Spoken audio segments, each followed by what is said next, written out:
Just before 2 a.m. Sunday morning, one person was shot outside 30 Worthington Street. Within half an hour, another was shot outside Bay State Medical Center. 3 other people were shot, but police aren't sure where it happened. They say all of the shootings are connected, and they're all gang-related. You're rabid animals. You have no respect for life. Mayor Sarno says the crowd at Lux nightclub was angry about a steep cover charge and a no-show performer. Now he's looking to pull the bar's entertainment license. If you're going to continue to attract a negative element, a gang-related element, we're going to run you out of town. And I know I'm going to hear from the establishment, it's not us, Mayor. Lux is the only bar on this end of Worthington Street, and it was also the only place open around the time of the shooting. Mayor Sarno says that's reason enough to hold them partially responsible. However, Lux's owner says what went on out here has nothing to do with what goes on inside of his bar. That's usually the default reaction for anyone to say, well, it was a nightclub. But like I said, we do more than just a nightclub. You know, we do comedy night, we do paint night, we draw different walks of life every day of the week. The club did hire 2 officers for the night, but now police are looking at ways to keep the entire area safe. We will look at our deployment strategies in the future downtown here, alter them appropriately, be in contact with bar owners, and respond effectively. But putting more officers downtown could come at a cost for other city residents. I am very concerned about that because it draws away from my neighborhood residential coverage. Mayor Sarno is calling on city families to offer an alternative to gang life for their children. In Springfield, Heather Duggan, ABC 40. When you hear of an internet security threat, you probably think virus, but this time it's something different. It is not a virus. It's a glitch in the programming code, and it's not going to attack your computer. So if it doesn't wreck your computer, what's at risk? It's credit card information, it's telephone numbers, it's passwords, it's what you've done on the website in the past. Basically, hackers use a security loophole in a program computers use to communicate with each other, called OpenSSL. It tricks the server into leaking or bleeding your information. So that means it's not really something you could have protected yourself from. It's on a different layer than the normal consumer would have to worry about. The bug only affects secure websites. Those are websites that begin with the web address HTTPS, like Gmail, Facebook, Instagram, or Amazon. Not all secure websites use the open version of SSL, but many do. So what should you do now? Contact any website to which they log in and find out if they use OpenSSL and if they fixed the bug. If they have, change your password. If they haven't, changing your password isn't going to help. Experts say you shouldn't use any sites without plans to patch the hole. If you've used sites who've already fixed the problem, double-check your credit card statements and check for identity theft. In East Longmeadow, Heather Duggan, ABC 40.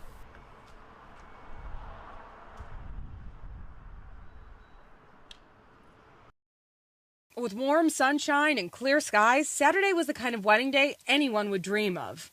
But that was a dream Juan and Jeffrey Anderson Burgos weren't sure they'd see come true until 10 years ago. The word marriage was really not in my vocabulary, and I can imagine that it was the same for a lot of other gay and lesbian couples as well. Now the newlyweds get to call each other husband, and that small everyday detail means the world to them. I'm standing in front of someone who I really love, just like you would, a straight couple would. I'm able to express that just the same way. Well, Juan and Jeff's wedding fell on a historic day for the state. Today is also a historic day for the United Congregational Church in Holyoke. Juan and Jeff's wedding is the first same-gender marriage they've had here. We decided that it's a justice issue, and we want to make a warm welcome to everybody. Jeffrey's parents are from Michigan, where same-sex marriage was legalized in March, but blocked by the courts within a day. They hope the sense of equality and tolerance they've seen with their son's marriage will spread. To see a state that has taken to this so well and accepted the lifestyle as simply a part of natural life is just awesome. It's awesome, and I'd love to see it all over. The married couple says they're hopeful that people will see their marriage is based on love. We love each other just the way anybody else would.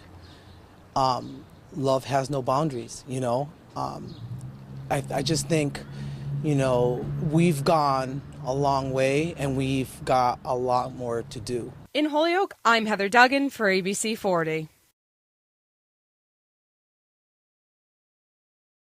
In the past 3 years, 14 men have been ordained to the Diocese of Springfield, averaging to just over 3 priests a year. That exceeds the number of ordinations needed to maintain the current number of priests, which is about 100 in the 4 counties of Western Mass. It defies the national trend, with the church losing nearly 20,000 priests in the past 48 years. In the times that we're in now, particularly with the sex abuse scandal that happened in the church, why would young men want to come, step forward, and be priests for the church? Since Pope Francis has been elected, interest has grown further, with 12 men looking to join the seminary this year. They see in him a great model of charity, a great model of simplicity, a great priest himself. Father Daly's parishioners say they see something similar in him that could be helping him seek out potential priests. Father Daly just has that communicative ability that just goes above most. I think that helps. Father Daly attributes a lot of the increase in ordinations to the 24-hour prayer that goes on here at the chapel at the Christ the King Church in Ludlow. He says it's something he specifically asked the bishop for when he took his job. I don't want the numbers, the success that we have in this diocese to give into a complacency. We need to work hard at maintaining that number that we have now and even increasing that, over the years. If the current ordination trend continues, Father Daly says it might allow some priests to do things like work in schools or become hospital chaplains. In Amherst, Heather Duggan, ABC 40.